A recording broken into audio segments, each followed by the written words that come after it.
जहाँ तक जम्मू कश्मीर में तालीमी निज़ाम का ताल्लुक़ है, कोविड की सिचुएशन और उसके बाद जो एनओसीज़ का मामला, स्टेट लैंड का इशू, उस वजह से सबसे ज़्यादा स्कूल आज तक बंद हो चुके हैं।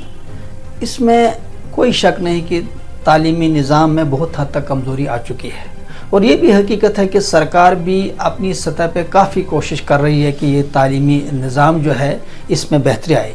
ख़ासकर जो हमारे इस वक्त principal secretary education Shri Alok Kumar ji हैं, इससे पहले भी वही प्रिंसिपल सेक्रेटरी थे, अब दोबारा उनको ये एडिशनल चार्ज है। उनकी हमेशा कोशिश रही है कि पॉलिसीज़ जितनी भी हों वो चाइल्ड सेंट्रिक हों और ये भी हकीकत है कि बहुत फास्ट डिस्पोजल उनका है। कोई फ़ाइल उनके टेबल पे नहीं रुकती है, बड़े फास्ट डिसीजन लेते हैं, बात जो करते हैं सीधी करते हैं, साफ कहते हैं और धोखे में नहीं रखते हैं।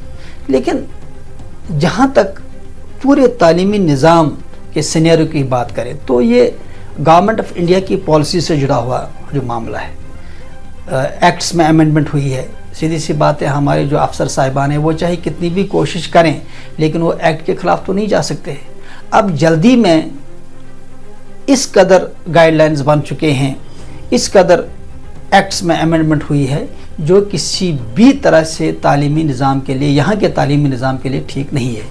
इन्हीं अमेंडमेंट्स की वजह से, इन्हीं जो रोज़ाना एनओसीज़ को जो बहुत हद तक बहुत सारी एनओसीज़ को लागू किया गया है, उसकी वजह से 125 से ज़्यादा स्कूल अब तक बंद हो चुके हैं। इससे पहले आउट ऑफ स्कूल चिल्ड्रन जो बच्चों की तादाद वो ज़्यादा से ज़्यादा 20-22 हज़ार हुआ करती थी, लेकिन इस वक्त तकरीबन आउट ऑफ स्कूल बच्चे जो हैं उनकी तादाद 1.5 लाख के आसपास है। ड्रग्स का रुझान भी बढ़ता जा रहा है और जो सोशल इवल्स हैं वो भी बढ़ते जा रहे हैं। जो बच्चों में तालीम के ताल्लुक़ से जो उन पर तवज्जो देनी चाहिए वो स्कूल नहीं दे पा रहे हैं, क्योंकि स्कूल एनओसीज़ के ताल्लुक़ से या जो अमेंडमेंट्स आई हैं उनके तहत जो गाइडलाइन बनी हैं उनको पूरा करने के लिए एक से दूसरे, फिर दूसरे से तीसरे, तीसरे से चौथे दफ्तरों के चक्कर काटते रहते हैं।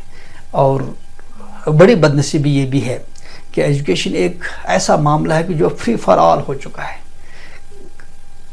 लातादाद डिपार्टमेंट स्कूलों में मुदाखलत करते हैं। उसके बाद हम देखें कि फ़ी फिक्सेशन कमेटी का मामला है कि स्कूलों को फ़ीस के ताल्लुक़ से भी फ़ाइलें जमा करना, फिर महीने और साल हर साल उसमें लगते हैं।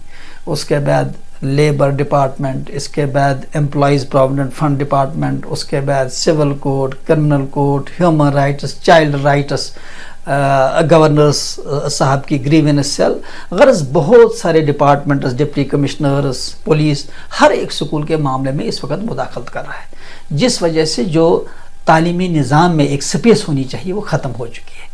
ये स्पेस ख़त्म होने की वजह से हम देख रहे हैं कि इस वक्त तालीमी निज़ाम आगे बढ़ने के बजाय अगर हम देखें पीछे ही जा रहा है।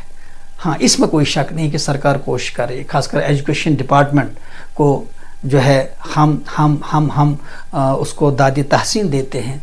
हम सरकारी एजुकेशन डिपार्टमेंट की कोशिशों को वेलकम करते हैं कि उनकी कोशिशें ऑन फील्ड बहुत हैं, वो कोशिश कर रहे हैं कि तालीमी निज़ाम किसी तरह से ट्रैक पर रहे। लेकिन देखिए जो एक्ट्स बने हैं, जो आज तक अमेंडमेंट्स लाई हैं, उनकी वजह से तालीमी निज़ाम को ट्रैक पर रखने में काफ़ी दिक्कतें हो रही हैं। मेरी गुजारिश है, खासकर इस वक्त चूँकि आलोक जी हमारे प्रिंसिपल सेक्रेटरी हैं, वो बहुत ही डायनेमिक ऑफिशियल है, उनसे गुजारिश है, चीफ सेक्रेटरी साहब से गुजारिश है, एलजी एडमिनिस्ट्रेशन से गुजारिश है कि कम से कम एजुकेशन पॉलिसीज़ को रीथिंक करें, रिविज़िट करें, एक बार देखें क्या वजह है कि सिटीज़ की बात करें तो 50% बल्कि 80% से ज़्यादा बच्चे प्राइवेट स्कूलों में पढ़ते हैं। गाँव देहात में ये तकरीबन रिवर्स मामला है, वहाँ चूँकि ज़्यादा सरकारी स्कूल हैं। फिर आप इस वक्त भी देख लीजिए, सबसे ज़्यादा अगर हम देखें मिडल, प्राइमरी और जो इसके बाद सेकेंडरी सतह पे सबसे ज़्यादा प्राइवेट स्कूलों में बच्चे पढ़ते हैं। और हकीकत भी यही है कि तालीमी निज़ाम में इन्हीं क्लासों का ज़्यादा रोल जो रहता है। लेकिन अफसोस की बात यह है कि एक्ट्स में मेंशन के बावजूद भी, गवर्नमेंट की गाइडलाइंस के बावजूद भी स्टेक होल्डर्स को ऑन बोर्ड सरकार नहीं लेती है। गाइडलाइंस हैं, कागज़ों में लिखा हुआ है कि प्राइवेट सेक्टर के रिप्रेजेंटेटिव्स हों, کمیٹیز میں وہ لوگ ہوں، چاہے فی فکسیشن کمیٹی ہو یا کوئی کمیٹی ہو، اس میں پرائیویٹ اسکولوں کے نمائندے ہوں، ایسوسیشن کے نمائندے ہوں، لیکن اس پہ عملاً سرکار عمل نہیں کر پا رہی ہے۔ میں بار بار کہتا ہوں کہ یہ افسوس ہے کہ المیہ ہے کہ جب ایک بچہ سرکاری اسکول میں جاتا ہے تو پورا سسٹم اس کو سپورٹ کے لیے کھڑا ہوتا ہے، لیکن یہی غریب بچہ اگر پرائیویٹ اسکول میں جاتا ہے تو پورا سسٹم ہوسٹائل ہو جاتا ہے۔ ان پالیسیز کو ریوزٹ کرنے کی ضرورت ہے۔